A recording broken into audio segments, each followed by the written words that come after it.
You're listening to Pack Dynamics, a Fandom on the Rocks podcast.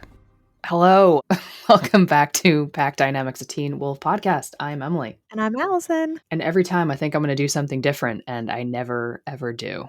That's okay. We like stability. Stability, keeping away from change in turbulent times.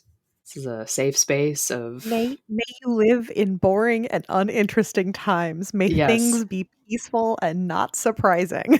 An unsurprising opening to a podcast is exactly what people are looking for.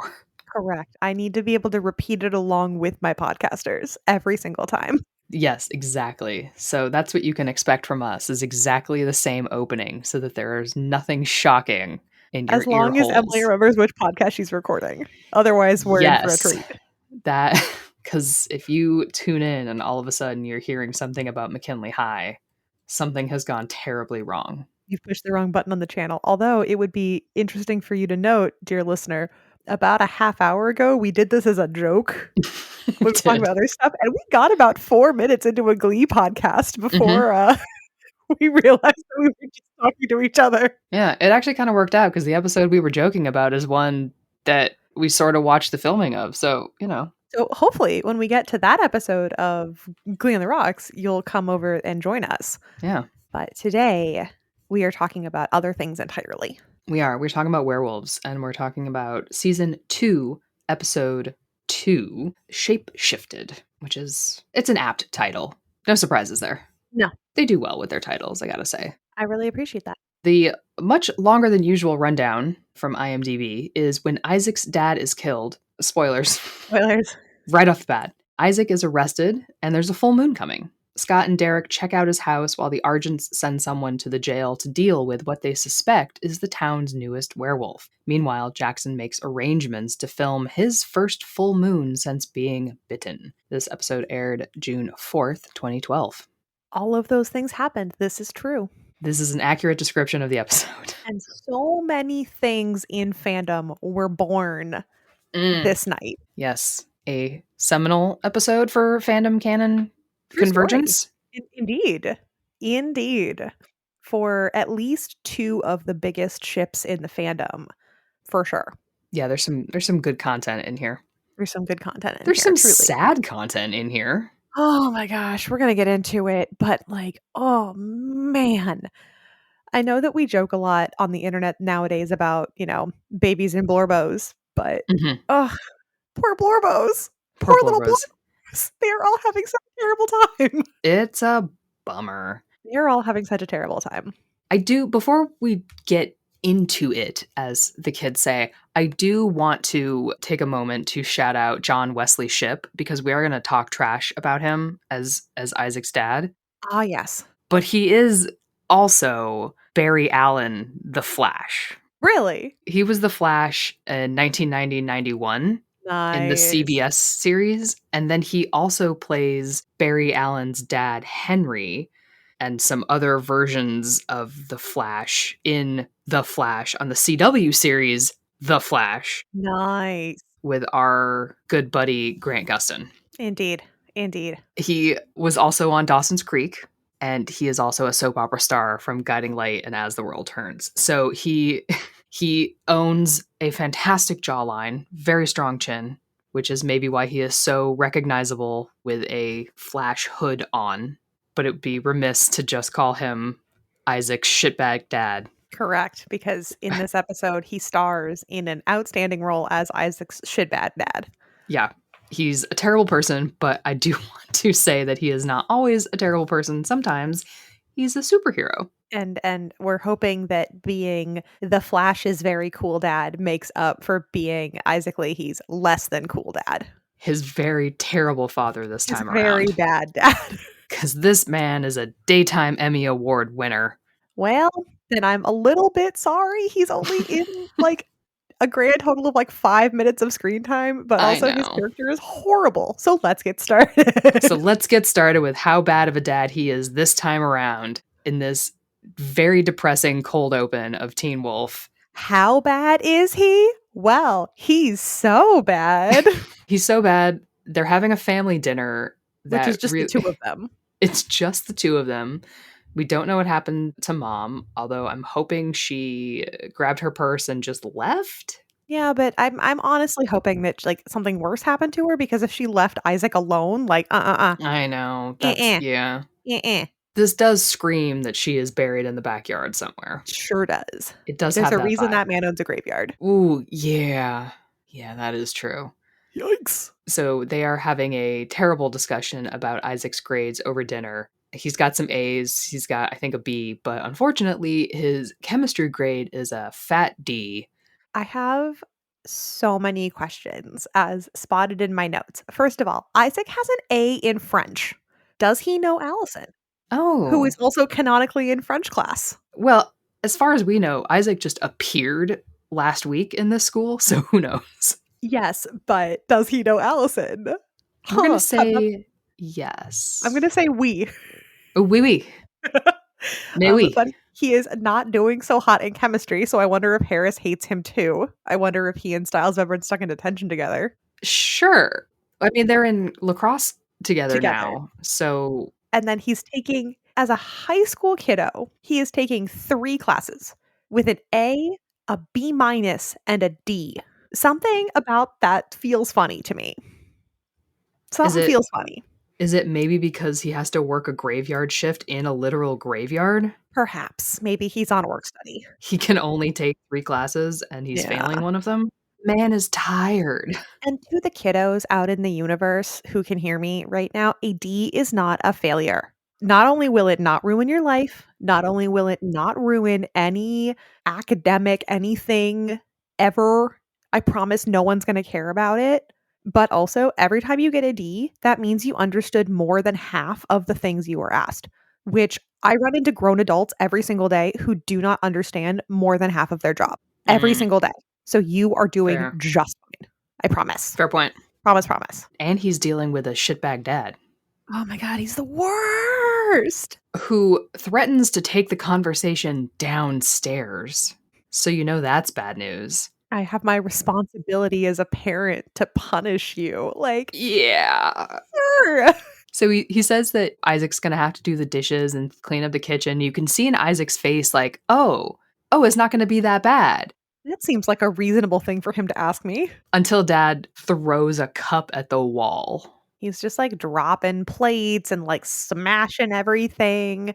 And Isaac goes to run against the wall because he's done this before. Oh, he sure has. Sure Yeah, has. this is an abusive household right here. Yeah. And dad throws a big glass pitcher at him, and a little bit of it gets into his cheek. Real close to his eye. Bloody and sad. Yeah. And then fucking dad here is like, well, that was your fault because let's just add victim blaming right on top of this whole situation. Gaslight, gatekeep, girl boss? Gaslight, gatekeep, shitbag dad. Shit, I can't even say this. I I don't don't know why I either. keep trying to. Shitbag dad. Yeah, there's too much of a lisp happening. I can't do it. Same. But unfortunately, or maybe fortunately for them, the wound heals right in front of both of their eyes. I would also like to point out how the blood like sucks back up into the cut. Yeah, I don't care for that. When wounds heal like supernaturally, the blood just kind of like oozes back in. Like I don't think that's how that works. I It's think the not blood is not already time out. travel, guys. Yeah, the blood happened. It's out of the body. It's not going back in. And even if it did, it's already hit air. It's oxidized. It's dirty. Like you don't want that back in there. But this boy is a boy who already has the bite. Hello. Yeah, he's not human no more. Not human no more. And there's a moment you think that maybe Isaac is going to attack his dad, which he should. Yeah. But he runs out of the house. The dad takes off after him. And in another twist of events, Jackson Whitmore is their neighbor and I guess has been for quite some time. I suppose. Yeah, he's just there taking out the trash, which I don't believe Jackson would do. No, I believe he's only taking out the trash because it's a bag full of his like inky black blood tissues. Fair point. That's what that trash bag is full of. Fair point. Because I don't think Jackson has done a chore in his life. No, but he is ashamed of his inky black Mhm. blood, whatever tissues. And so Yeah. he takes it out himself. And it's the freaks that makes it art. Yes, freaks. Because Isaac is like on his bike and like running away. And like dad's in his car. He's like chasing him down. Yeah, and instead of being like, "Oh man, my neighbors are having some domestic violence issues, I should do something." He's just like, "Freaks." He just, like, for the first time for not the first time, for the first but not only time, there we go, in this episode, Jackson's like, "Eh, not my circus, not my monkeys, like, whatever." Mhm. Yeah. Wrong. Yep. Oh, But Jackson. so dad drives up and he finds his bike. He finds Isaac's bike laying in a sad, rainy alleyway. Isaac, why is your bike in a sad alleyway? Is this how you get to Derek's underground lair? Is this where the door Yeah, is? we don't know. We don't know, but dad sees something spooky in the distance. What is that? It's blurry. He thinks it's Isaac, but then pulls his glasses up to his face and it's a spooky monster. Mhm. Oh But what kind? no, spooky monster. Yeah. I like that he keeps taking his glasses on and off and, like, it disappears, like, that's not how bad vision works. It should be, but it's not. Mhm. If only I could take my glasses off and make things I don't wanna see disappear. What do you mean you can't see it? I mean, I can't see it clearly, therefore it doesn't exist. It's just You're not welcome. there. It's not there, it's fine. Oh no, a bill. Goodbye. Vashko Hadabra. Goodbye. Bye. Don't have to pay for that. I can't see it. And then the spooky monster runs after Isaac's dad, who tries to hide in his car, and it just rips the door off the car, and just wrecks the world's shittiest dad. Yeah. Goodbye. I'm not gonna Goodbye. feel too bad about that. Goodbye. Get out of here. Tiniest violin. I am very sorry for that actor who only got 2 days of work, but I am thrilled not to deal with the debt anymore. Yep. Godspeed, Mr. Ship. We will see you on The Flash. We will see you on The Flash. Playing a much, much better dad. Say hi to Grant Gustin for us. We do then go to a different car, so we have a little juxtaposition of cars, if We do. that was meant to do. But Allison gets into her car where Scott has somehow left a note on her window that says midnight, which she like huffs on the glass to see it. How are these kids getting enough sleep? They're not, but, teenagers somehow can simultaneously exist on, like, 12 hours of sleep a day and 2 hours of sleep a day. It's outstanding. I don't know how they do it. I don't know either, man. Because I gotta sleep all the time. Me too. I used to be bouncier. I'm not anymore. These knees don't bounce. No, they don't. They crack at all times. They just crack. My knees just crack. So Allison goes out to the woods to meet Scott, and they're very cute. And the full moon is tomorrow, and they're having a very sad conversation. I gotta ask you some questions about your grandpa. Does he know about us? And Allison says, they're not gonna split us apart. And Scott goes, not us. That's a cutting a person in half joke. And I caught it for the first time this rewatch, and I was like, oh no, Scotty, no. You're Scotty, not wrong, no. but no. Scotty, no. It's a pretty good joke, though. It was very well written, but it hurt my heart. Hurt my heart. Mm-hmm. And like Scott wants them to be more careful, and Allison is so sure that no one followed them. Like, how are you so sure? Like, your family seems to just be trained assassins. Like, Correct. but how sure are you? I'm Because totally sure. It's date night. Your parents' date night is threatening the principal of your school with a gun. Like, that's your parents' version of date night. Yeah, and like a taser. And a taser. Like, they're torturing your principal into quitting. You can't fire me. True, but we can torture you like Victoria, ma'am. And like, how does no one in the school district notice? Like, is this a coup? Like, does no one in the school district notice that Principal Thomas quits unexpectedly and then they install a new principal? Is this how schools work? What happened here? I don't understand. Does Gerard have any background in education? What is his pedagogy? Like, how does this work? He actually has an EDD in secondary education and the overall development and well-being of teenagers. Surprise! I guess. Yeah, I have absolutely no idea. None of this makes any sense, but it's TV, so... Was there no PTA meeting to be like, who the fuck is this guy? Yeah. What happened to Principal Figgins? Does anybody know this guy? Yeah. Was he the vice principal? He just showed up. What? We were having a meeting. We were having a meeting, and now there's this old guy. Who are you? What happened? What happened? Yeah. But speaking of torture and sad, Isaac goes running to try to find his alpha, and Derek doesn't give a fuck.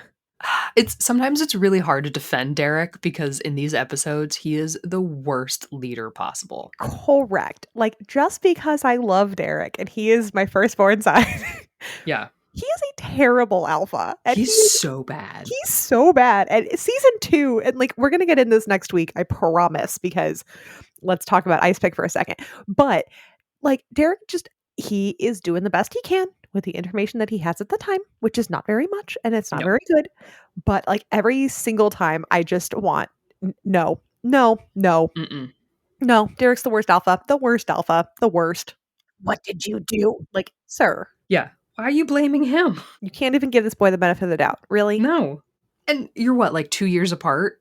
That's your, like, brother. Like, what are you doing? You bit this man like 3 days ago. He is your responsibility. Like, shut up. If you didn't want the responsibility, you shouldn't have done this. If you didn't want a new child, you shouldn't have had one. I was going to say, if you didn't knock him up, you shouldn't have done this. Like, oh, pretty much, yeah. You made this. It's your problem now. Yeah, you did this. You did it on purpose. You wanted a pack. Here you go. This is why you can't murder an entire person's family and then expect them to be okay. Yeah. They don't turn out well. They turn out very broken and stunted, just like Derek, and he's beautiful and we love him. And also, he's a really bad alpha. And also, he's terrible at it. And that's okay. It's just, it's very hard to defend him sometimes. And then you look at Scott and you're also like, yeah, he's also not great. Yeah, but he's better than Derek. He's just different. Like, Scott makes really silly decisions in season 2. So does Derek. So does Derek. Nobody's making good, clear choices right now because they're all marshmallow brained and are dealing with crisis and trauma. There's like no alpha school for these kids to go to. They knew one, and he was Bad News Bears. Worse. He was somehow worse. He's the worst. So yeah, Isaac goes to Derek, and Derek immediately blames him. And Isaac's like, it wasn't me, man. So apparently there's another wolf in town. Something's out there spooky and killing people. Which, given the person that it was, I don't want to justify murder, but I'm just saying, like... Yeah, justifiable, but like, yikes. Yikes. Like, I get it, but stop it. It's not great. No, it's not great. So we have another locker room season. We finally get back to school because these children go to school. Do they, though? Sort of. They go to lacrosse. They go to lacrosse, and sometimes they go to Mr. Harris's class to get yelled at. And then every once in a while, they'll go to French class. But pretty much it's just chemistry and lacrosse. Yeah. Wait, don't they all have chemistry? I mean, they do, but that's the point. Yeah, because they... Yes. Uh-huh. Let's put a lantern on the joke. Lantern? Lampshade. Lampshade. There we go. Rain. Hey, Emily. Talk to me about hydration. So you lived with me. You know that I left water bottles all over the apartment. You do. You have such an emotional attachment to your emotional support water bottles. I did. Hydration is really important to me. I'm thirsty, and I find that having a lot of water around me at all times really makes it easy to stay hydrated. But there's something else that helps me stay hydrated. Well, the thing that I really struggle with is I really struggle to stay hydrated. So lately I've been doing a lot of those like treadmill struts, but as I'm like strutting in the gym and like awkwardly sweating in front of all these people, like I drink so much water trying to stay hydrated. And I'm from the desert and hydration is super important to me because I was a chronically underhydrated kid because that was my own fault because drinking water wasn't fun. And so anything I could do and can do still to make hydrating more fun and appealing and delicious is something that I want to do. Unfortunately for me, lots of these types of like water flavors have tons of sugar, which does mean, luckily for me, Liquid IV, the #1 powdered hydration brand in America, is now actually available in sugar-free. So 1 stick of Liquid IV in 16 ounces of water hydrates you 2 times faster and more efficiently than water alone. Yeah, and the sugar-free version, which is made from a proprietary amino acid allulose blend for that sweet taste without the calories or the raised blood glucose levels that you can get from sugar, comes in these 3 new, really exciting flavors. There is a white peach, which is really robust and satisfying. It's kind of like those peach gummy candies that we all loved as kids. There's a green grape, which is tart and crisp. and really yummy. And then a lemon lime, which is super zesty and refreshing and really awesome for the summer. So I actually have a box of frozen green grapes in my freezer right now. And if I could get my water to taste like that while being super hydrating, that seems like an absolute dream. Totally. Plus, there's a bonus to using Liquid IV in that they believe that equitable access to clean and abundant water is the foundation of a healthier world. Liquid IV partners with leading organizations to fund and foster innovative solutions that help communities protect both their water and their futures. And to date, Liquid IV has donated over 39 million servings in 50 plus countries around the world. So get 20% off when you grab your Liquid IV Hydration Multiplier sugar-free or any other version at liquidiv.com and use code FANDOM at checkout. That's 20% off anything you order when you shop Better Hydration today using promo code FANDOM at liquidiv.com. So, and again, Scott and Styles have these conversations around other people about like, the full moon isn't like last time. He's super chill. You know, there are other people with ears nearby. You don't need to be talking like this. No. 'Cause one day someone should be like, what the fuck is wrong with the two of you talking about full moons and locking people up? And Styles, having learned his lesson from last time, decides that he has thought of a better idea. So he opens up his locker to show Scott the better idea, and an entire spool of heavy chain just waterfalls out of his locker. It sure does. Where did he get that? Home Depot? Where- No, you go to Home Depot and they have all the chains on spools. They sure do. And I remember just like watching that. I'm like, did he just have like a whole spool and just go? Yeah. He had to carry that into the school and then put it in his locker. Got that entire spool like up on the top shelf. That's heavy. That's heavy. That's very heavy. And Scott, coach is like, I'm just gonna leave that. Just leave it that there. Coach is like, I don't want to know. Scarred for life. His worst problem children on this team. His worst problem children. Those two are like sons. I love them so much. And they're the freaking worst. And they're the worst, and I don't want to talk about them. But Scott, using his super sniffer, discovers. Dun dun. There's another werewolf in here. Sure is. I like how we went from no werewolves in Beacon Hills to like all of the wolves. Correct. And that Scott has learned in the last like 4 days how to identify them via sniff. Yep. Did he learn that from Derek? In one of their many off-screen interactions? Probably not. Yeah. But Scott gets his little flashy eyes and, ooh, Isaac can hear you. So Isaac knows about Scott, but Scott doesn't know about Isaac. Whoa. Poor Isaac just wants some friends. Poor Isaac. He is having a real hard couple days. Yes, he is. So then we have our best gal pals. Being besties. Besties being besties. Besties being besties. Lydia cannot remember anything that happened to her while she was running naked through the woods for 2 days. With her fugue state. I guess she's lucky nothing else happened to her. Yeah. Because there are other things in the woods, like oh yeah, an actual mountain lion, deers, poison ivy. Yeah. Water, rocks, cold. sharp things. Her poor feet. She's good. But, she is very worried about the perception that the school will have because it is not a big town. Everyone knows that she went out running through the woods like a mad woman, basically. Yeah. But she does have a bit of a snappy line for Allison, which is that, it's not like her aunt was a serial killer, which is totally fair. Valid. It's super Unfair, valid. but valid. Valid because... So now they are besties. The school knows that she was running naked through the woods, and the school also seems to know that Allison's aunt was a murderer. So they are the dream team, frankly. They would, I think, either be ostracized or feared or both. And as long as they have each other, it doesn't matter. It doesn't matter because, damn, what a cool duo. So it's in this episode where I really start to look at Lydia because season 2 really is about Lydia. She's got, you learn a lot about her story and a lot about what's happening with her. And you look at where she is. She had Jackson, and she had all this social power, and now she's lost Jackson, and as we'll get to in a little bit, she loses Jackson even more. Yeah, but, like, fuck him, so Yeah, but fuck him. Her reputation is basically gone, Mhm. and she doesn't yet have any real social network. Like, she's got Danny, but Danny was Jackson. Mhm. So she really has Allison. Right. Lydia has Allison. And Allison's got people, but Lydia Mhm. doesn't have them yet. Allison's got Scott and Styles, but Lydia doesn't have Scott, Lydia doesn't have Styles. Yeah. So when we look at the things that happened to and among Lydia in the season, I always really have to go back and think that like her entire social network, her entire external non-family related anything is Allison.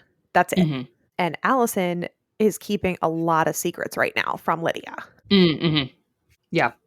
Well, and Lydia spent I mean, she's 17, she hasn't spent a lot of time doing anything, but she did spend Proportionally. proportionally, she spent a lot of her time, crafting her image around being beautiful and having a boyfriend. Right. Now and being perfect in the eyes of the people around her. Right. And now her boyfriend is gone for all intents and purposes, and the image of perfection is gone because she went off in a fugue state, which had nothing to do with her. Right. So it feels like she's gonna have to rebuild something and not do it by glomming onto the next person near her. Like, you have to build a personality, you have to build a sense of self and self-worth around yourself rather than the person next to you. And she's gotta do this for the first time, and it's gonna be hard. Yeah, it is, but that's good. Like, people at some point in your life, you have to do that for the first time, Yeah. and sometimes it's sooner and sometimes it's later. And it's not easy whenever it happens. It is not, but it's good. It's good work to do. It's really good and really important, and it sucks. Mhm. Oh my god, and it sucks. The It like, sucks, the and sometimes you do it twice, and sometimes you do it 3 times, and, yeah, you know, and it gets easier. every time you change for yourself and you become a little more of yourself, it feels good for you, but your external circumstances will change. Yeah. You lose partners, you lose friends, you'll lose family, you'll lose jobs and schools and houses, and you have to figure out who you are Mhm. without any of that. Yeah. And this is kind of the start. Everything that she's built so far and the entire way she moves through the world is gone. And so she has to start over Mhm. again. And she does that, the whole they walk in the front doors and the whole school, like, stops and looks at her, Yeah. and there's that, like, absolute panic in her eyes because I think she's very used to people stopping and looking at her, but not like this. Not like this. And blessed be Allison breaks the ice. Mhm. Maybe it's the 9 pounds Yeah. Yeah, the 9 pounds that she lost in in the fugue state. yeah. And Yep. then Lydia, being the queen of Beacon Hills, throws her hair back over her shoulder and walks into school, and Allison follows behind like, "Yeah, that's my girl." Mhm. Is she mean? Yeah, but she's mine. It's fine. Yep, exactly. And, not to gaze, but, like, her hair in this moment is gorgeous. The 2 of them? Are you freaking kidding me? With their big, beautiful hair and their big eyes and their big eyelashes and their cute little dresses. I was like, "Oh." I would be so cold in that dress, but, like, whenever I see gifs or whatever of Lydia's hair in this, I'm like, "I could dye my hair. I could do that." You could. Do it. Do it. Do it. I Do it. Do it. won't Do because 'cause it. I'm Do it. too Do it. Do it. lazy, but, like, ugh, red, yes. Yeah, but no, she's just the both of them picking up and trying to be themselves. Yeah, They're trying their best, but they have each other. they do. And for a little while, it's gonna be enough. Yeah. Girl power. But They don't need nobody. you know what's never enough? The lacrosse team, because somehow all these new guys are on it that I've never seen before, including photographer Matt. Gross. Yeah. What is he doing here? Gross. The And how why does he never get tackled? Why does he never get injured? I don't understand. why is he here? How old for some reason I thought he was older. What is he doing in the school? What are you here for? Go Ew, away. ew, ew. He's the worst. Don't take pictures of Allison. Ew, ew, ew. Yeah, stop it. Go home. Go away. So So Jackson wants a digital camera that can record in low light and all night long. Ugh. And I know it's supposed to be funny, like, oh, he's gonna record. Like, stop it. Shut up. Go away. Disgusting. Jackson's such a weirdo. yeah, he's kind of a weirdo. But yeah, so Styles wants to help Scott figure out who the other werewolf is on the team. And the best plan that he can come up with is to get Scott in as goalie so that he can like smell all of the other players during this little scrimmage thing they've got going on. I don't understand This how was they thought that would work, but, I like, don't know. I'm really thrilled that they have a plan. Mhm. That was the bet. Like, surely there in any other situation, don't they get close to each other? He had to, I don't know, but this was the thing. this This was the was the plan. idea. And I guess, and why goalie? Because doesn't he know that he's not supposed to leave the goal? As coach says, the position is goalkeeper, not goal abandoner.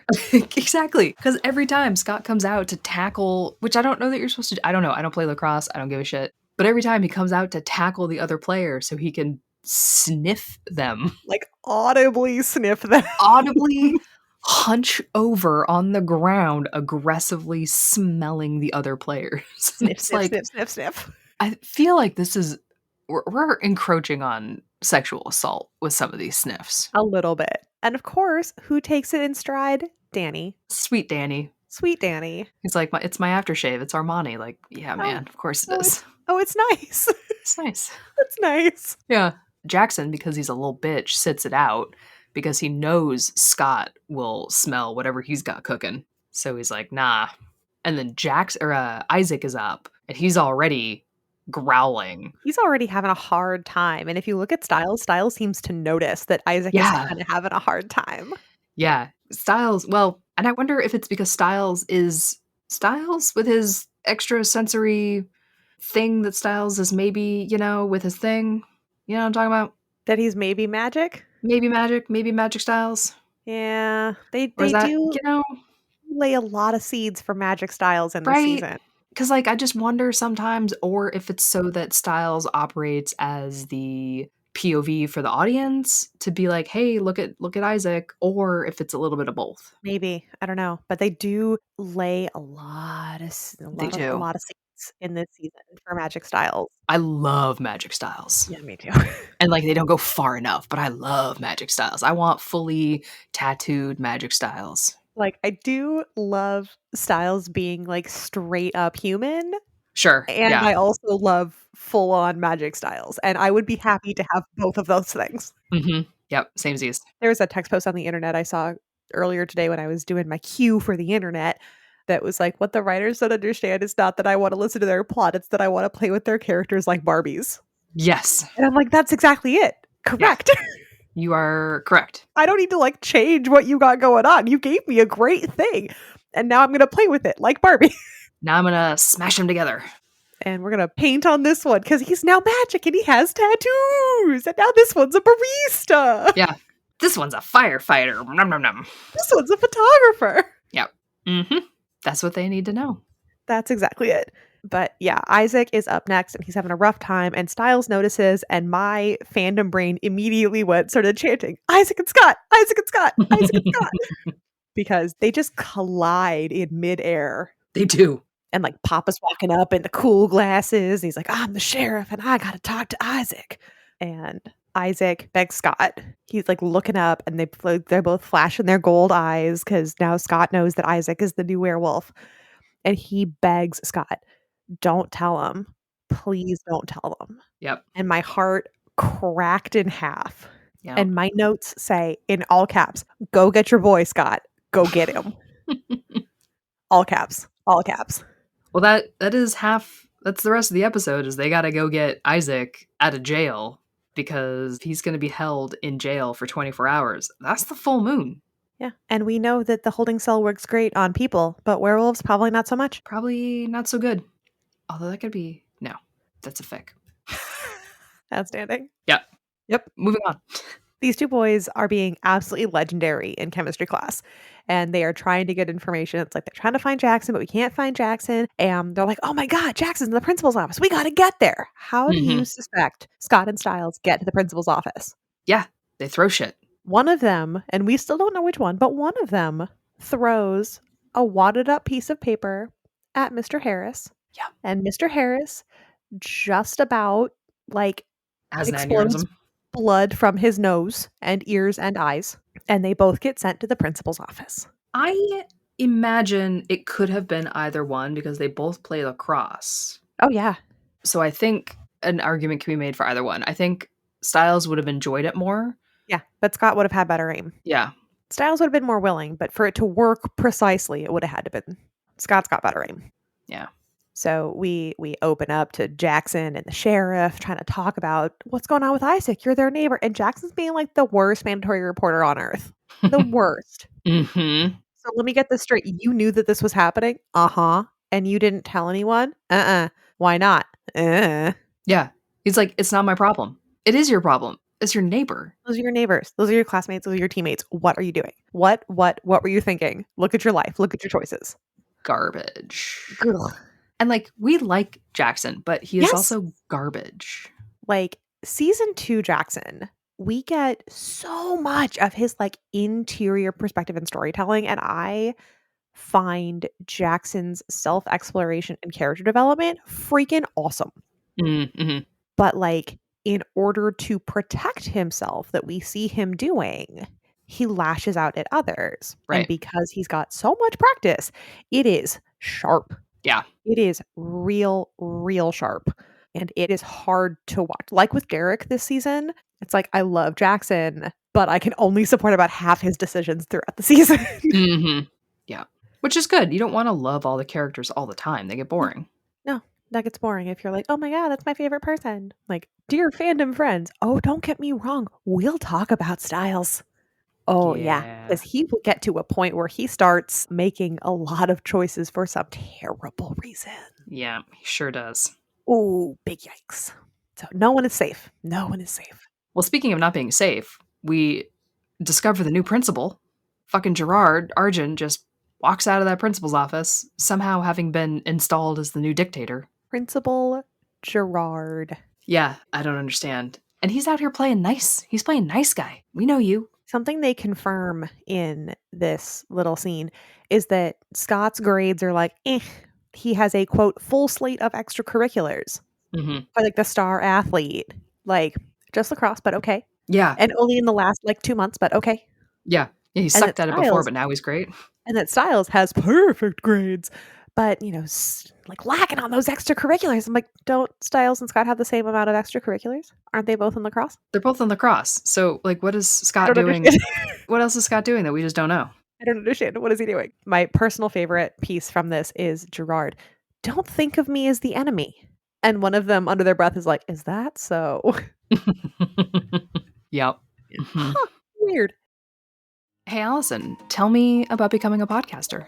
Oh my gosh, it's been so long now. So I listened to our sister podcast, Glee on the Rock, for what, like a year or two before I finally came on to join for a bonus episode. I did a That's My Ship. And I remember so clearly like being in my friend's house trying to figure out like, oh my gosh, how do I podcast? What equipment do I need? Do I need like a fancy microphone? Do I need all these cameras? And Emily said, no, it's fine. We've got Zencastr. And I was like, what do you mean? And sure enough, it was fine. She sent me the link. It was so easy. And we were just done. And I was like, is that it? And she's like, yeah, that's it. And I didn't think much about it until like a year or so ago when Emily finally reached out and we decided to start Pack Dynamics. And again, I started to ask her like, oh my gosh, how do I do this? What equipment do I need? Do I need all these fancy cameras? And she's like, no, don't worry about it.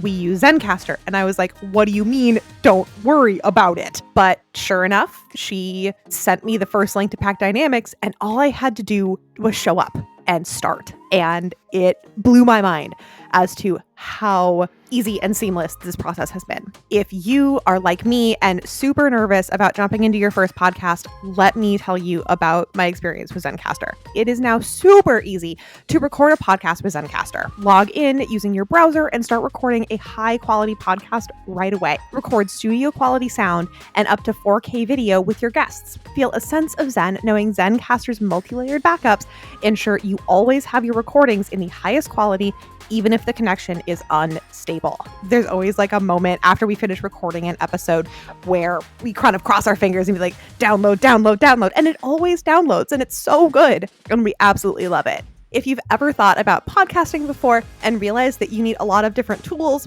and services, those days are over. With Zencastr's all-in-one podcasting platform, you can create your podcast all in one place and distribute to Spotify, Apple, and other major destinations. Go to zencastr.com/pricing and use our code FANDOM, and you'll get 30% off your first month of any Zencastr paid plan.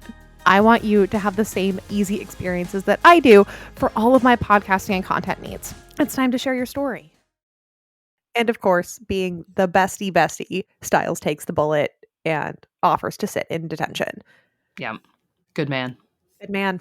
At least he's trying. He's trying, because it's going to be better for Scott to be out, try to save Isaac than him.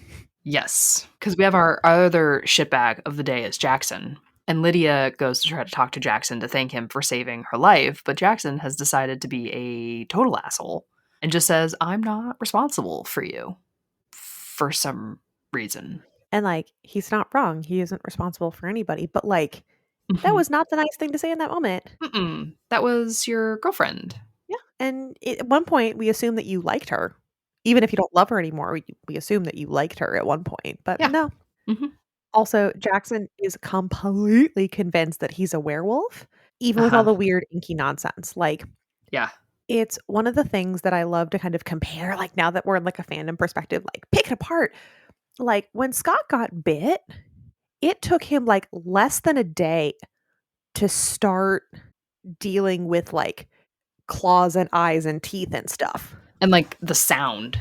And like, you know, with Isaac, it took 2 or 3 days. Maybe.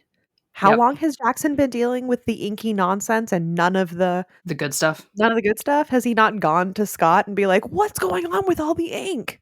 Jackson can't admit anything bad ever. So he's not going to go to anybody. Oh, and it only hurts him in the end. But if you think about it, like, what would they do? That's a good question. And that I don't know, because when Derek finds out, you know, in the last episode, he's like, oh my God, your body's ready to the bite. And then just like moonwalks away. And just leave. He just fucking like, leaves. Into the shadows, like, do. So I don't know what he could have done, but like, it's always better to ask for help. I know I can't like shout this through the void at Jackson because he's not a real person, but like, it's always better to ask for help. I don't know. Obviously it's better to ask for help, but I'm just wondering, like, well, thinking about the ongoing plot of the movie, of the story, I guess this is what they wanted for Jackson, was a different, spoilers, a non-werewolf situation. Yeah, a different experience. So I guess having, it's hard to speculate. Because like the bite unlocks kind of a number of different things. Being as like minorly spoiler as we can, the bite unlocks at least 2 different creatures. It seems to kind of be the catalyst for whatever sentient stuff is kicking around in you. Yep. So it might not unlock werewolf, but it might unlock something else. Yeah, which is weird. Yeah, it's a little odd. I think that's weird. I think it's a convenient plot device. It's a very convenient plot device, yeah. I think it's a convenient plot device. We're not going to ask too many questions. I know, but I want to.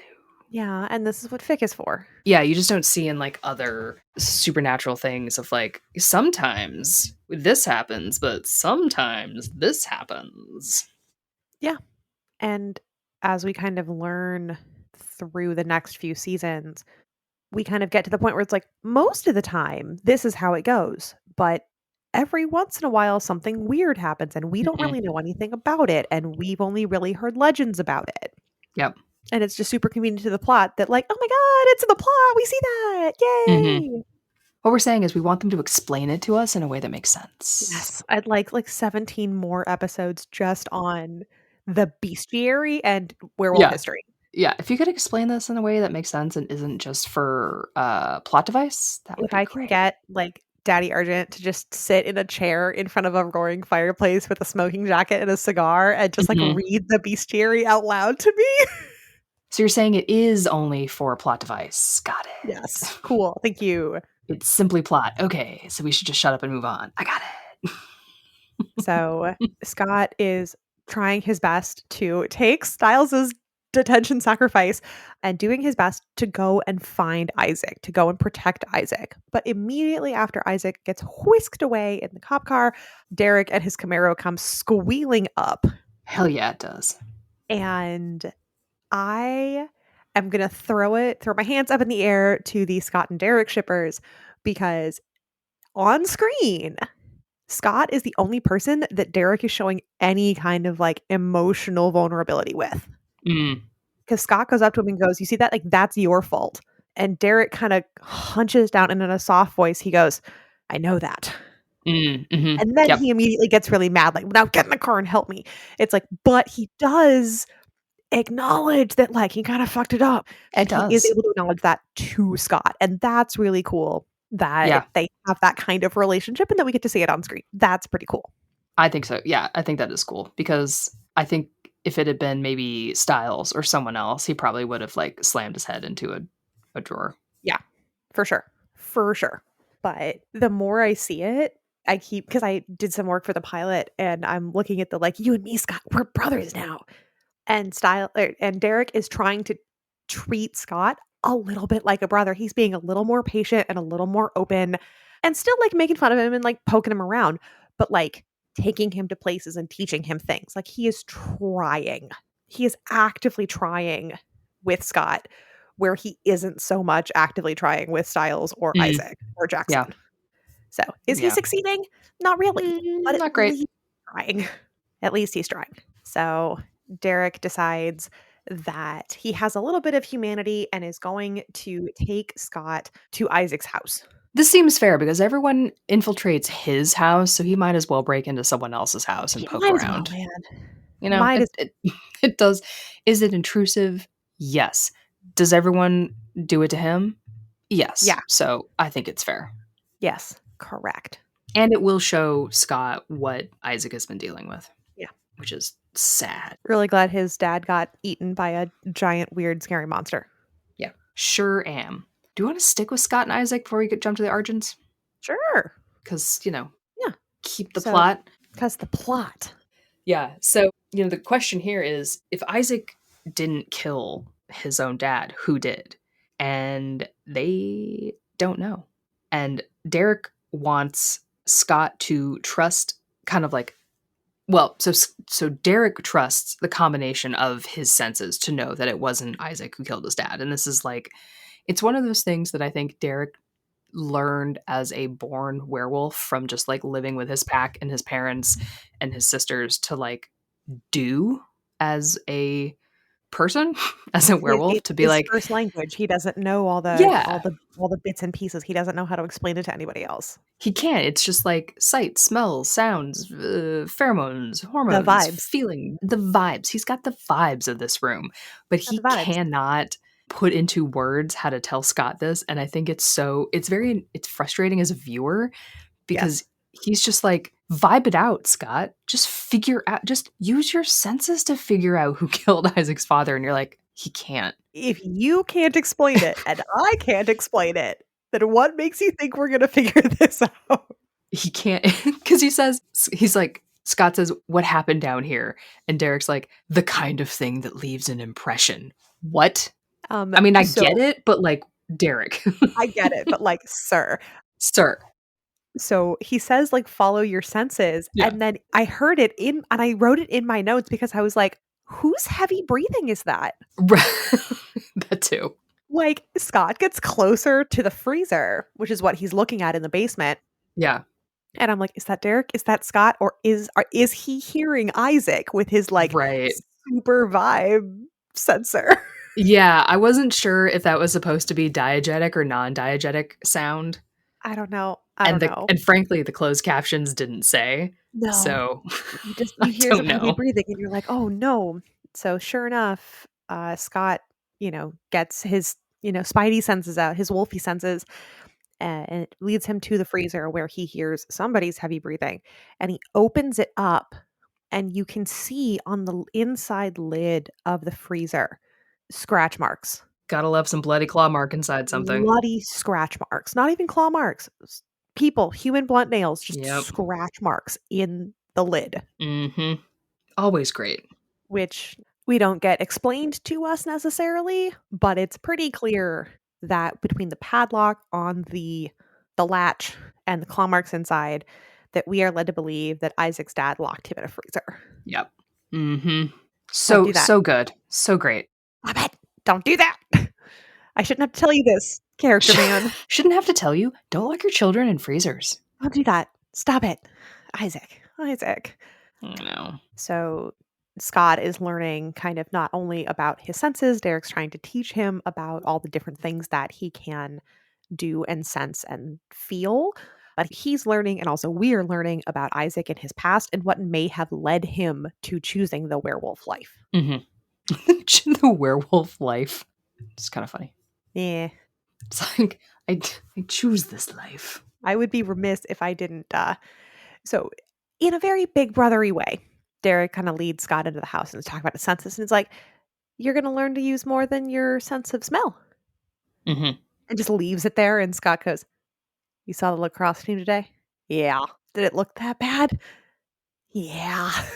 Scott hasn't learned that Derek is everywhere all the time always. Derek just creeps right outside the lacrosse field for no discernible reason at all times. Derek has no job. He has no life, and he is literally just following him. Yeah, correct. That's And what I he think, does. yeah, that he in fact does. Like, he's just been following Scott. That's just what he does. Yeah. Mhm. Ugh. Is it fucking weird? Yeah, Eh. sure is. Is he trying to do the right thing? Yeah, he's thinking about it.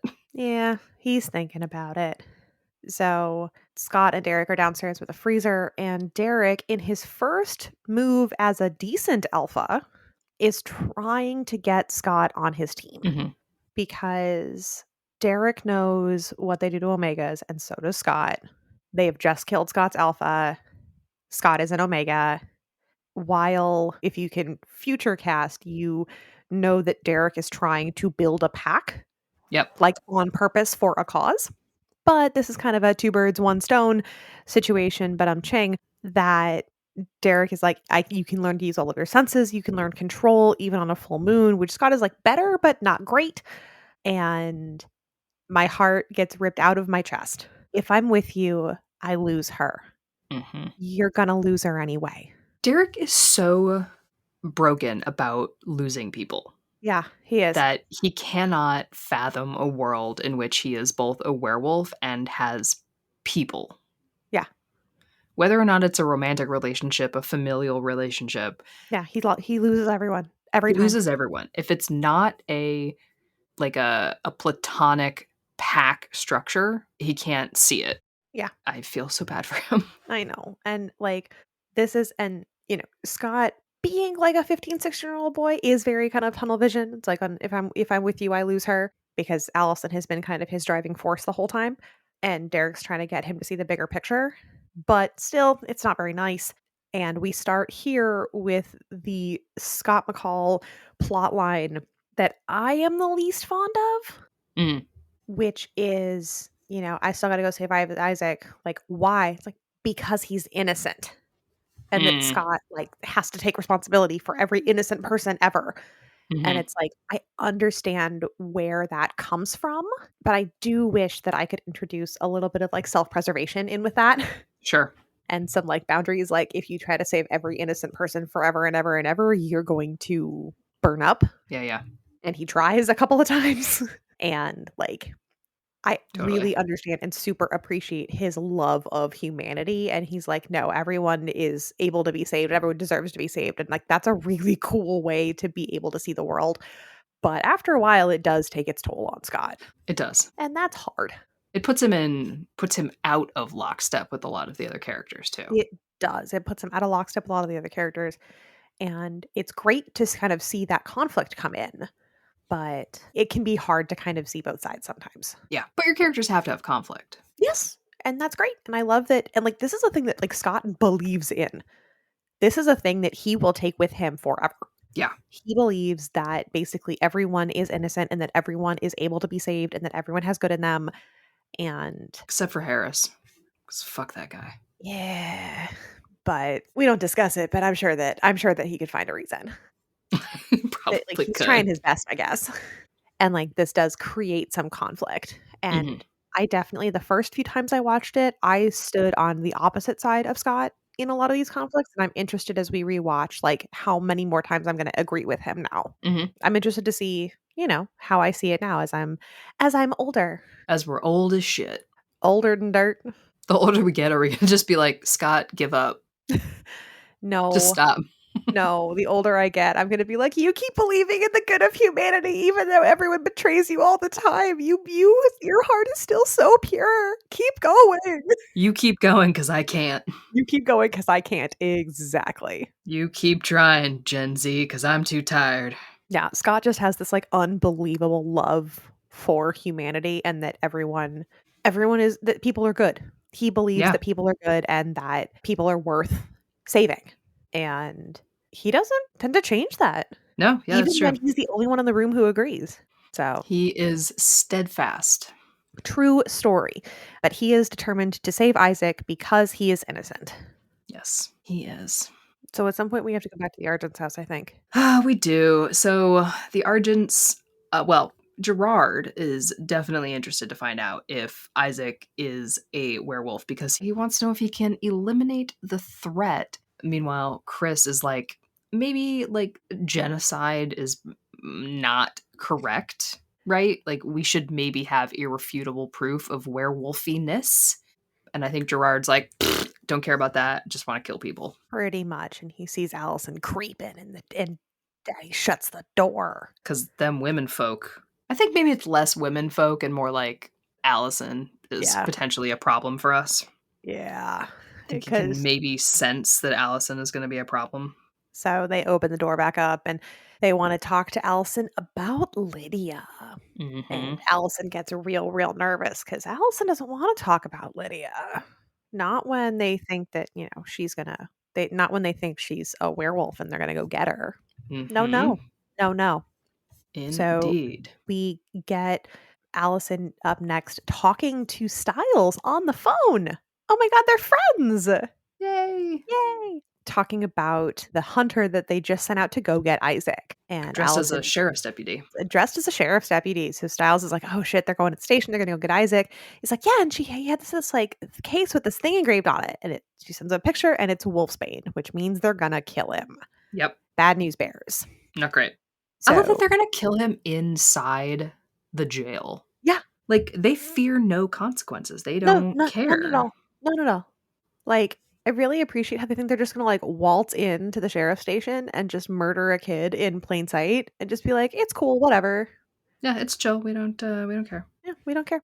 So, Allison decides to slow him down because he doesn't get to kill Isaac because Allison's just, I don't know if Allison, like, thinks that is doing it because, like, Isaac is innocent, or if Styles is like, "Scott wants us to save him because we should do it." And she's like, "Okay, that's a good enough reason."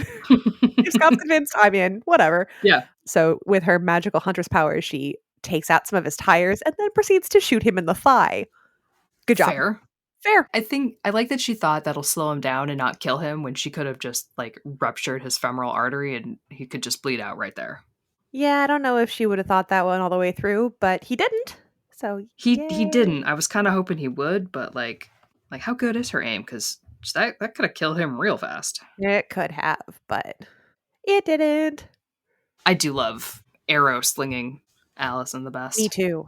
I mean, when she uses it not against my boys, Yeah, because sometimes she's wrong. Allison's gonna do some things here in a little bit that are wrong, Mm-hmm.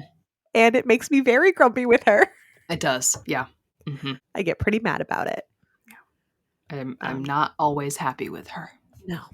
So everyone's kind of working together to save Isaac. And this is where the kind of the plot of the story, I feel like there's like a scene or two missing because all of a Yes, sudden people are in different places. Something got cut here that I don't understand. there's a hard cut. There's a hard missing scene because Allison shows up at Isaac's house. And it's like, how did you get there?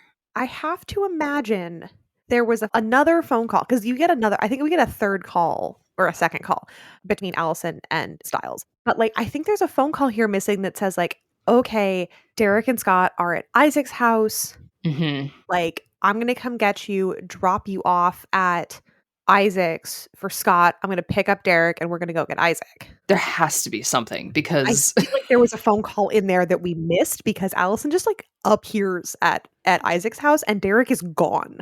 yeah, Derek's gone. Allison's at the house. And Scott is having a bad time in the basement. Scott was totally fine. Yeah, he was totally fine. And then he's not. He's like, he's wolfing out in a way that we haven't seen him lose control before. In a while. In a while. And Derek's gone. Styles is elsewhere because he has been elsewhere anyway. But it's like those two are about to have a plan that we didn't see come to fruition At all. like, what is the WhatsApp group chat? What happened? Here is my case for Scott having picked up Allison and did the exchange and dropped off Allison and picked up Derek because Allison, at Scott's request, has to lock Scott in the freezer and uses Styles's big gnarly chain. Allison somehow manifests the big gnarly chain. Yeah. And I don't think Scott brought it in. I don't think that was the plan. Like, I have to believe that Allison was in the Jeep and got Styles's chain out of the Jeep.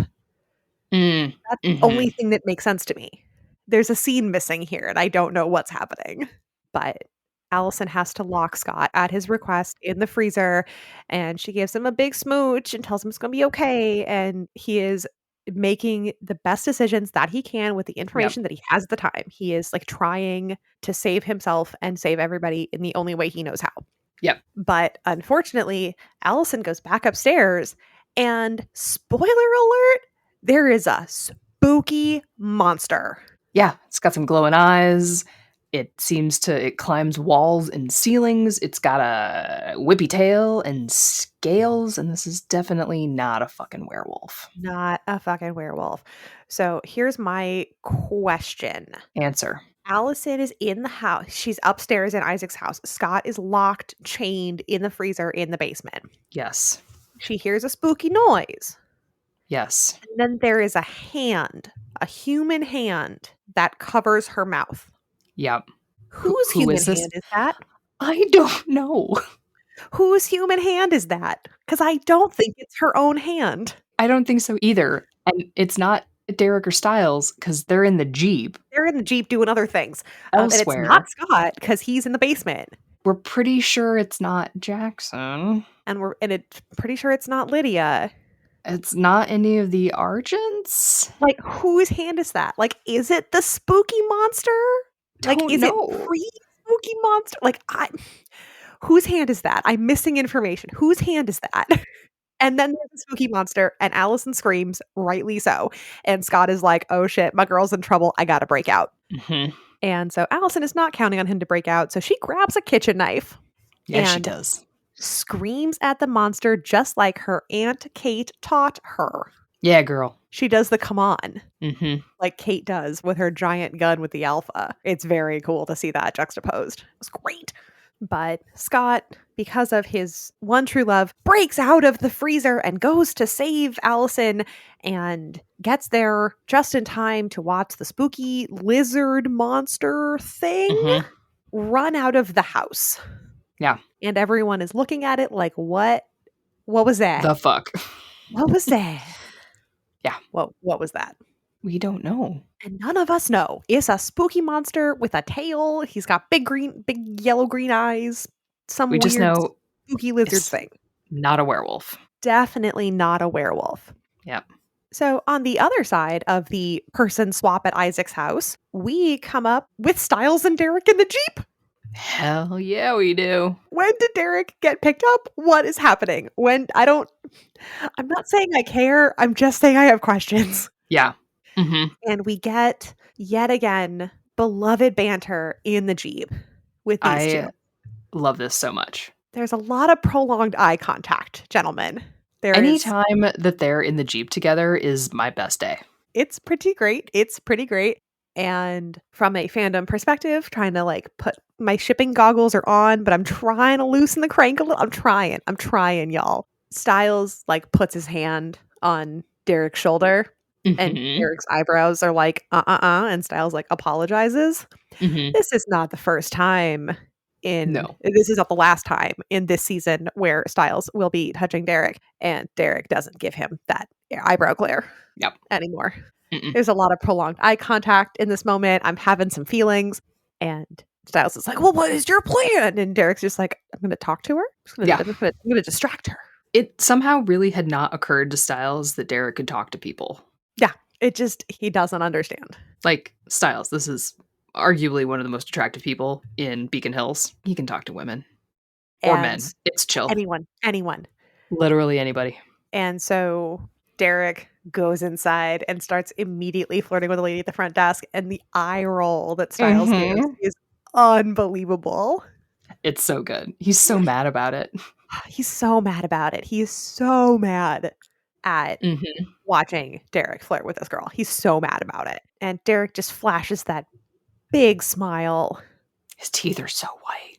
He's such a cutie. What a cutie. So Styles is like, oh my God, I got this. And so he runs to the office and undoes the lockbox to try to get the key to unlock Isaac. And oh no, it's empty. Best laid plans. And so he's like walking through the place and it's like, oh God, what's going on? And then the hunter guy with an arrow in his leg has got the keys. And Styles is like, oh shit. And he gets captured. Oh no. I promise you that if I had been shot in the leg with an arrow, I would not be walking around. Correct. I wouldn't still be doing my like regular job. I would not. Mm-mm. I would be filing for workers' comp and going home to take a bath. 100%. So Styles, being every once in a while the smartest person in the room, is getting like pulled to the big main jail space, and he pulls the fire alarm to like, make noise and make things more complicated. But the holding cell is open and Isaac has escaped. Hell yeah, he has. Angry Isaac. Angry Isaac immediately attacks the hunter. Now my question, I'm putting on my tinfoil hat, I'm putting it on. Is Isaac attacking the hunter, or is Isaac protecting Styles? I don't know. I don't either. I don't know because he turns to Styles next. Yes, he does. So I don't know. So I'm just going to go with threat in order of magnitude. Biggest first. Biggest threat, littlest threat. Yeah. So Isaac is attacking the hunter, and the hunter drops his syringe that's probably full of wolfsbane because that's how they do things. And then when that's done, he immediately turns on Styles, and Styles is like, oh no, oh no, oh no, oh no, and then run towards the wall.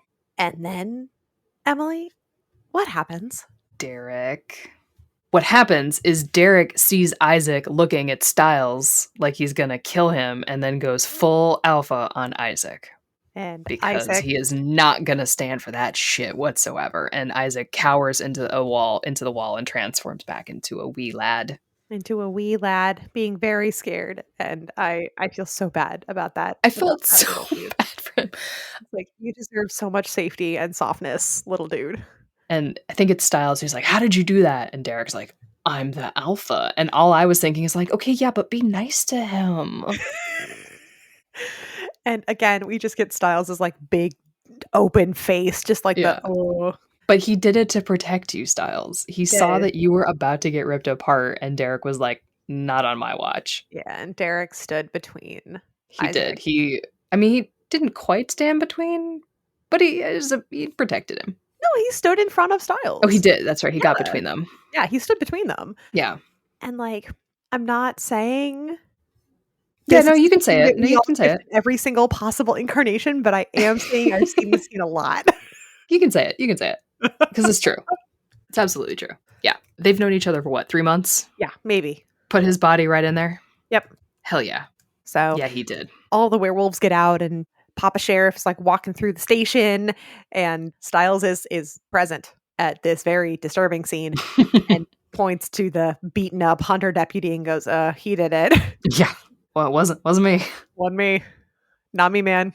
Nose goes. As if anyone like, what the fuck, Styles? So in our closing scene, Jackson, the next morning after the full moon, is so excited, and he gets up and he tries to check his recording on his all night low light video recording. Right, because he's recorded himself all night to like see his transformation. Yes. Because he wants to know what it looks like. And fucking weirdo. He's getting so frustrated. He's like shaking the camera and he's really, really mad. And he throws him on the ground, and something has gone wrong. Something has gone not as he expected. And his mom calls out and is like, is something happened? And he goes, nothing's happened. Nothing at all. Mm-hmm. So something his werewolfy transformation did not go as he expected it to last night during his first full moon. Apparently. Ooh. Weird, right? Weird. How about that? Mm-hmm. How about that? Fucking Jackson. Yeah, well, he's trying his best. He's just... Is he, though? Is he trying, or is he just a dick? I mean, he can be both. Both can be true. Both can be true. Both can be true. Yeah. So, I really enjoy this episode. I don't think it's a secret by this point. Season 2 is my favorite season of Teen Wolf. Mm-hmm. I'm not saying it's the best. I am saying it's my favorite. That's legit. So, the whole thing just gives me warm fuzzies and wonderful back to fandom, getting to learn all these things and finally seeing some stories come to fruition and seeing the development start. And it's just really, really great. So I really enjoyed this episode. What are your thoughts? I like it. I think it's fun. I mean, it's not fun to put characters through traumas, right? But I like a lot of the character development. I like seeing Lydia starting to come into her own. I hate the introduction of Gerard, but, it's fine because every season needs a big bad. I always have mixed feelings about supernatural shows that start pouring in different types of creatures because you get worried about like how weird can they get? Supernatural, right? It just ratchets up until you're trying to kill God. So you're like, okay, what? feels like a bummer. Something's wrong. What's next, right? But I think for a show like this, it's a show about werewolves, but eventually it's not just going to be a show about werewolves. Yeah. So you have to figure out what kind of a show is it. So really it's not just a show about werewolves. It's a show about family and friends and relationships and what you do to protect each other and love and betrayal and loss and mystery and grief. And so now they're starting to introduce the different kinds of things that go bump in the night. And there's a lot of things that go bump in the night. Apparently, there's quite a few. I am someone who tends to get hung up on the rules, which is unfortunate for me. Yeah. And that's a me problem. That's not an anybody else problem. Well, it becomes a writer problem because I put it on them, but it's kind of a me problem where I'm like, okay, but if A becomes B, how come A also becomes C, right? So that is just something that I tend to have to deal with. Yeah. So well, we'll get there in the next episodes, but the number of were creatures you're gonna have to deal with, I'm really I know. Sorry. I know. Sorry. It's, it is what it is, and I power through and I enjoy what I enjoy, right? And I just have to be like, it's chill, it's just chill, it's fine, it's chill, it's chill. Just fucking enjoy it because they're all beautiful. And I think this time through, right, it's like with Glee, you kind of sit back and go, hey, I did it once, and this time I'm gonna enjoy it in a different way. Right. Instead of being like, okay, but you said in this episode that you had to do this, and now in this episode you're doing this. Like, just it's chill. Just enjoy it. It's fine. We've played to the end. It's fine. It's zen. It's fine. But yeah, I like this episode. I like seeing the different character relationships really start to coalesce. Yeah, because the characters are all really starting to come into their own. The writers kind of know who they are now, and the actors kind of know who they are now, and the characters are starting to really come into their own, and they're starting to stand on their own, which is super cool. They're going to start making some really bad decisions. Oh my god, they're going to make so many bad choices. So that's great. That's going to be fun. Yeah, include let's right up in center here my firstborn son Derek Hale, who the entire season just makes terrible choice after terrible choice after terrible choice. Yeah. Yeah. He just cannot help himself, apparently. Yeah. Really wish he could, because boy, does he need some help. He does, but at the same time, I think you wouldn't like him as much if he were perfect. It's true. He'd be much less interesting. He would be a lot less interesting. Yeah. And that's all I can hope for with my fictional characters. Right. Is not necessarily that they're good. They're interesting. That they're interesting. So yeah, I'm excited. Not for everything that happens, but for most things that happen. A lot of things that happen, I'm pretty For a excited. lot of things. For a handful, no, not so much. So as we circle towards the end of the episode, this is the part of our show where I basically, as I start to make images and edits of these programs, like to highlight some of the most popular, famous, and or underrated things that you might be looking for as a giffer in these programs. This is the episode you're looking for. So if you are looking for any of these things, well then Tutu Shapeshifted is what you're looking for. If you're looking for Isaac and the fight with his dad, any of the beginnings of the scary monster and Isaac's dad dying, Allison's cute secret notes, the Argents torturing the principal, Styles and Scott and the chain, cute things between Scott and Danny, the beginnings of Scott and Isaac. Oh, Scott and Isaac. Oh, the legendary image of Scott and Styles pointing at each other in chemistry class, sadness of Jackson being mean to Lydia, Derek and Scott being besties and bros. Oh, well, obviously, Derek grinning. Oh, God, yeah. Derek grinning in the sheriff station. Anything between Derek and Styles in the Jeep. You know, I'm taking my hand off now. The very sweet, like, Allison locking Scott in the freezer. That's incredibly sweet. And Isaac, you know, that beautiful scene where he's in that shot that he's in the containment room when his eyes glow through the window. That's in this episode. Lots of stuff with the weird lizard monster, Allison's parallel of Kate's come on. And then, of course, what did you just do? I'm the alpha. I'm the alpha. How'd you do that? He's so snarky. I'm the alpha. So thank you for being on this journey with us. I hope you enjoy these episodes. I hope you enjoy us and them, and that you're still here and we love you. And by the way, if you're not seeing the visual representations yet of this is what you're looking for, please follow us on the internet because they are there and I am pretty proud of them. And this also doesn't mean anything contextually, but because this is when we're recording, like, happy holidays.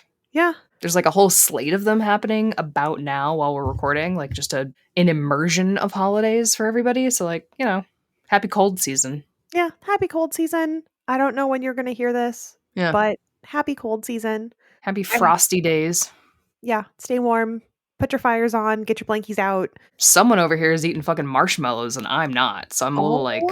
My God, y'all. So we have a fireplace and we use fire because it's like 2 degrees Fahrenheit. It's very cold. And so instead of eating all the marshmallows that are just like hanging out in my cabinet, I pitched to my husband that as we like let the fire die down, that we roast marshmallows in the fireplace.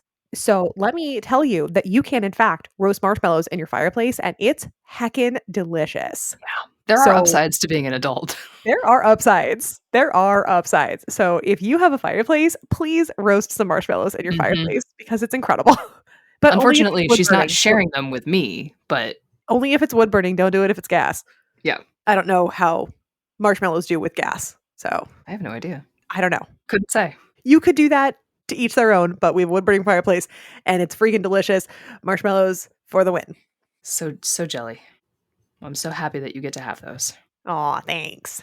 Well, thank you for listening. You can catch us on the internet at Fandom on the Rocks. You can support the pod, patreon.com. That's a cat at the door. Good Lord. Patreon.com/Fandom on the Rocks. If you want to see a podcat banging at the door, that's how you do that. Wow, he is feisty right now. But yes, thanks for listening, and we will catch you on the next episode. And stay groovy out there. Oh. You've been listening to Pack Dynamics, a Fandom on the Rocks podcast. For more episodes, subscribe on Apple Podcasts, Spotify, or wherever you get your podcast. You can follow us online at Fandom on the Rocks. If you'd like to support the podcast, you can subscribe to our Patreon account at patreon.com/fandomontherocks. Subscribers get access to ad-free content, exclusive bonus episodes deep diving into fandom, and more. So until next time, keep your pack close.